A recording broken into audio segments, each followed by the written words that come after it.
Salut guys, ici Guillaume Bareil, mentor pour entrepreneurs modernes. Nous voici de retour dans notre petite ambiance feutrée ensemble de soirée. Et aujourd'hui, ce que je veux vous partager en fait, c'est comment est-ce que j'évalue un investissement en moi ou en mon entreprise dans un programme d'accompagnement, de coaching, de formation. Maintenant, c'est principalement des programmes d'accompagnement, de mentorat dans lesquels j'investis, mais quand même, programme, formation, accompagnement, mentorat, coaching, peu importe comment vous le voyez. Comment est-ce que j'évalue ça? En fait, pourquoi je veux vous parler de ça, c'est que je sais que si vous me suivez, soit que vous êtes un MC, donc un de mes clients, ou que j'imagine vous voulez un jour vous évaluer la possibilité peut-être de travailler avec moi un jour.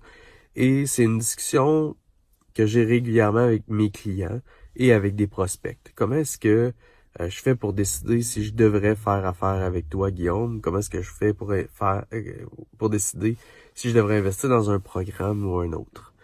Moi, j'y vais grosso modo en 3 étapes. La première étape, dans le fond, j'en ai déjà parlé par le passé à travers d'autres capsules, c'est est-ce que l'enseignant a véritablement des bonnes valeurs et une philosophie qui me correspond. Est-ce que je connecte avec cette personne-là et est-ce que je suis en accord avec ce qu'il propose comme valeur humaine? Donc ça, c'est la première chose. Si ce premier test passe, ensuite de ça, le deuxième test, en fait, c'est plus est-ce que le problème que le programme en question va proposer de régler, est-ce que le problème est pour moi une priorité actuellement? Est-ce que je dois régler mon marketing? Est-ce que je dois créer ma prochaine offre? Est-ce que je dois apprendre le copywriting? Est-ce que je dois actuellement, est-ce que c'est prioritaire pour moi? Donc, si c'est prioritaire, écoutez, je passe à la prochaine étape, dans le fond, et je continue à évaluer la possibilité d'acheter et d'investir dans le fameux programme en question.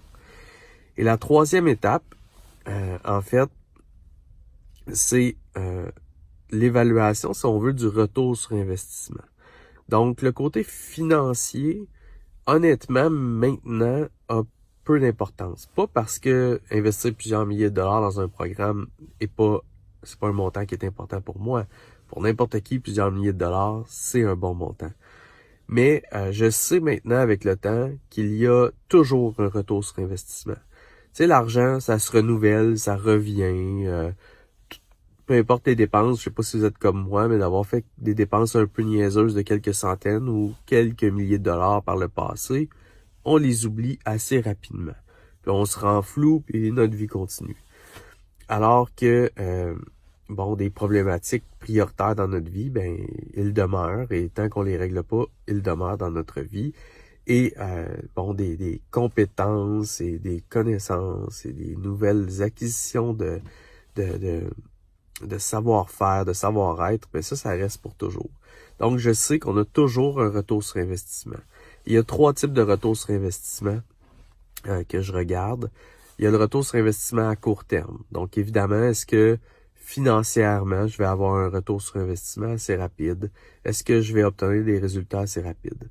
Ensuite de ça, sur le moyen terme, est-ce que je vais garder avec moi des compétences? Est-ce que je vais garder avec moi une expérience, des connaissances qui vont me permettre, encore une fois, d'obtenir un retour sur investissement? Et ensuite de ça, je me dis, OK, sur le très long terme, est-ce que je vais encore avoir un retour sur investissement? Et en faisant l'analyse sur ces 3 niveaux-là de court, moyen et long terme, on s'aperçoit qu'il y a à peu près aucun programme de formation ou d'accompagnement digne de ce nom, en fait, donné par des personnes compétentes qui ont des stratégies prouvées. Il n'en existe pas qu'il n'y a pas de retour sur investissement sur le court, moyen et long terme. Et overall, on a toujours un retour sur notre investissement si c'est possible pour nous de mettre ce programme-là prioritaire parce que le problème qu'il règle est prioritaire et si la personne qui l'enseigne correspond à nos véritables valeurs et notre philosophie. Donc, on connecte avec elle et on continue vraiment à l'écouter et à progresser avec elle et vraiment retirer le maximum. Donc, c'est comme ça que j'évalue si et pourquoi j'ai investi dans un programme quelconque. Et j'espère que ça vous a aidé pour vous aussi à évaluer si vous investissez avec moi, avec d'autres, dans d'autres programmes. Donc, j'espère que ça vous a aidé. Bye.